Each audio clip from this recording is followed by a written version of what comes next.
Simbahang Katoliko sa Careta nagsugod na sa pagpanuga sa mga nitso. Mga tagtungod ng limpyo na usab. Samtang ipaniguro sa kagamhanan sa dakwen sa Sugbo nga mahapsay ang pagtimaan sa adlaw sa mga kalag. Ani ang report.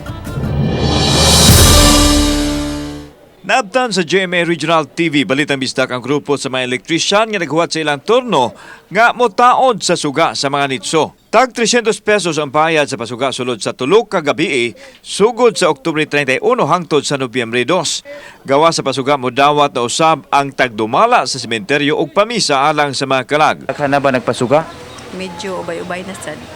So kung atong itandi sa mga previous years, murag kuan man to, hugot kang restriction karon, murag nibalik-balik nagdaghan. Opo, sir.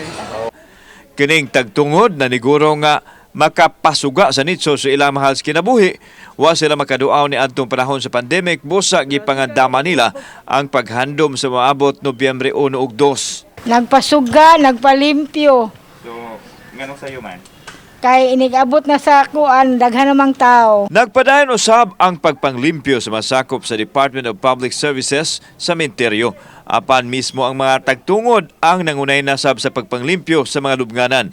Sama sa pamilyang Honorides. Nakahigayon lang sir kay usay maglisod da sa kuan panahon nga kanag yung pizza 1, pizza 2 tamare samok na kayo.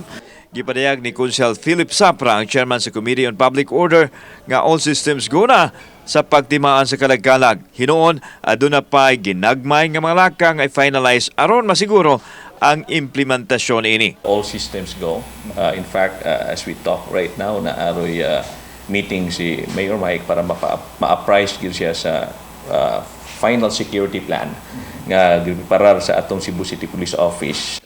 Subling gipahimangno sa opisyal nga gidili ang mga ilimno makahubog, sound system ug mahait nga mga butang nga dad-on sulod sa sementeryo. Gipaabot nga mo pagawas ug kamanduan ang mayor mahitungod sa liquor ban. Kutob lang sa alas 10 sa gabi ang pag-ista sa mga tao sulod sa mga samang. Mo-advise na nila Sir Alan nga ilalaging schedule ila pagbisita. They need not go there on November 1 and 2. Kanang mag-wear lang siguro sa face. Kada face mask kay tungod sa pamata mo kumpiyansa, no? Kauban si Clover Lumayag, ako si Alan Domingo.